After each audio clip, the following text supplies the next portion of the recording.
Hello viewers, welcome back to astro vectors. Viewers, मुझे ऐसी कई सारी क्वेरीज हमेशा से आती रही है और आगे भी आती रहेगी। आई एम श्योर कि मेरे पास खूब सारा पैसा कब आएगा। अब यहाँ पे डिफ्रेंशिएट करना है वेल्थ वर्सेस मेगा वेल्थ। ये कैसे देखा जा सकता है किसी कुंडली में? तो आज की कुंडली उसी आधार पर है। अब आपको ये ध्यान रखना है कि जब कभी भी पैसे की बात होती है, जब कभी भी वेल्थ की बात होती है, तो मुख्य रूप से दो तरह की वेल्थ होती है। एक होती है अर्नड वेल्थ और दूसरी होती है अनअर्नड वेल्थ। अब इन दोनों में डिफरेंस क्या है, पहले वो समझ लीजिए। अर्नड वेल्थ वो होती है जिसमें आप कंपटीशन के द्वारा आप पैसा कमाते हैं, या फिर आप किसी तरीके से स्पेकुलेशन करके अपने इंटेलिजेंस को यूज़ करके उससे पैसा कमाते हैं, या फिर आप कोई सर्विस दे करके बिजनेस करके पैसा कमाते हैं। ये होती है अर्नड वेल्थ। अनअर्नड वेल्थ वो होती है जिसमें आप तुक्का लगाते हैं या फिर आपको बिना मांगे पैसे आ जाते हैं। तो आज का हमारा टॉपिक है अनअर्नड वेल्थ। एक ऐसी कुंडली है जिसमें एक कोर्ट केस चल रहा है और उसमें उनको जायदाद मिलने वाली है। तो इनहेरिटेंस एक तरह की अनअर्नड वेल्थ होती है। वैसे ही इंश्योरेंस का पैसा आना ये अनअर्नड वेल्थ होती है। लॉटरी का पैसा आना ये अनअर्नड वेल्थ होती है। तो ये केस जो है वो कोर्ट केस में इनको जायदाद मिली, इसका कुंडली का विश्लेषण है। तो सबसे पहले जब कभी भी हमें ये अनअर्नड वेल्थ देखना होता है, क्योंकि ये सडन होता है, तो इसके लिए जो मेन हाउस है वो होता है एथ हाउस। कहीं ना कहीं एथ हाउस का कनेक्शन 11th हाउस से बनना चाहिए। सबसे पहले आपको ये देखना है। उसके बाद अनअर्नड वेल्थ जहाँ से आता है उस हाउस का कनेक्शन 8th और 11th, या तो फिर एक से या तो दोनों से कहीं ना कहीं बनना चाहिए।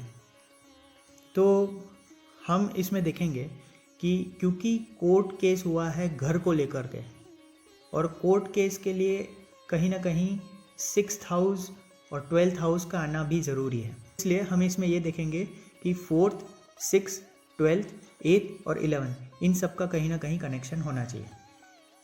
ध्यान से अगर देखेंगे तो मार्स जो 4th का लॉर्ड है वो गया हुआ है 12th हाउस में, वहाँ वो जाकर के नीच का हो गया है और वो देख रहा है 6th हाउस को। तो इसलिए 4, 6, 12 का ऐसे कनेक्शन बन गया। जुपिटर जो 5th और 8th हाउस का लॉर्ड है वो चला गया है 11th हाउस में। तो इसलिए 5, 8, 11 का भी यहाँ पे कनेक्शन बन गया। और राहु और केतु की एक्सिस 2nd और 8th है। जब कभी भी नोड्स 2nd और 8th में आते हैं, तब अगर उनके साथ एक भी प्लेनेट है या वो ऐसे प्लेनेट के नक्षत्र में है जिनके उसमें नंबर ऑफ सिग्निफिकेशन ज़्यादा है, तो वो सबसे ज़्यादा हाउसेस दिखाता है राहु केतु, और इसलिए वो ज़्यादा लाभ देता है। तो यहाँ पे वो 8th हाउस में और मर्क्यूरी के साथ है और जुपिटर की राशि में है, इसलिए वो इन सब के रिजल्ट्स देगा। तो हमने ये देखा कि 8th, 11th, 4th, 6th, 12 ये सब कनेक्टेड है। अब हमें सिंपल तरीके से ये ढूंढना है नक्षत्र नाड़ी टैब में कि क्या कहीं पे भी 8, 11 आ रहा है कि नहीं। अगर वो आ रहा है तो आपको अनअर्नड मनी प्रॉमिस्ड है, और ये 8, 11 फ्लॉलेस होना चाहिए। इसके साथ कहीं पे भी 12 या 6 नहीं होना चाहिए कनेक्टेड। अगर वो होता है तो वो अनअर्न मनी को रुकाएगा। तो इनके नक्षत्र नाड़ी टैब में जाते हैं और इसमें आप देख सकते हैं कि सन में 8, 11 तो है, पर वो 6, 12 भी है सब लॉर्ड में, इसलिए वो 8, 11 को फुल फोर्स में जाने नहीं देता। मर्क्यूरी में आप देखेंगे 8, 11 एकदम फ्लॉलेस है और वो 2811 है, मतलब कि बैंक में पैसा भी आएगा और इनहेरिटेंस या किसी अनअर्न तरीके से आएगा। तो ये एक बहुत ही शुभ प्लेनेट है अनअर्न मनी के लिए। सैटर्न में भी आप अगर देखेंगे सबलॉर्ड लेवल पे 811 है और नक्षत्र लेवल पे 811 है और ये फ्लॉलेस है। 612 जो प्लेनेट लेवल पे है वो सबलॉर्ड के 811 से नहीं मिल रहा है, इसलिए मैं यहाँ पे सैटर्न को अच्छा ही कहूँगा। मून अगेन 612 और 811 जो है वो मिक्स आ रहा है, इसलिए यहाँ पे वो कष्ट देगा। जुपिटर आप देख सकते हैं 811 फ्लॉलेस है, ये तीसरा प्लेनेट है। राहु में आप देखेंगे 812 जो है वो मिल रहा है, तो 811 इतना अच्छे से काम नहीं करेगा। उसी तरीके से केतु में भी 811 जो है वहाँ पे 612 क्योंकि नक्षत्र लेवल पे है, इसलिए वो भी उतना अच्छी तरीके से काम नहीं करेगा। वीनस का 810 स्लाइटली इफ़ेक्टिव है, तो मैं यहाँ पे इसे भी ठीक नंबर दे दूँगा। अब अगर इनकी दशा जुपिटर या सैटर्न या मर्क्यूरी, क्योंकि ये तीनों एक साथ आ रहे हैं, उसमें से किसी भी एक की है तो फिर इनको अनअर्न्ड वेल्थ भी मिलेगा और इनकी आगे की ज़िंदगी भी अच्छी रहेगी।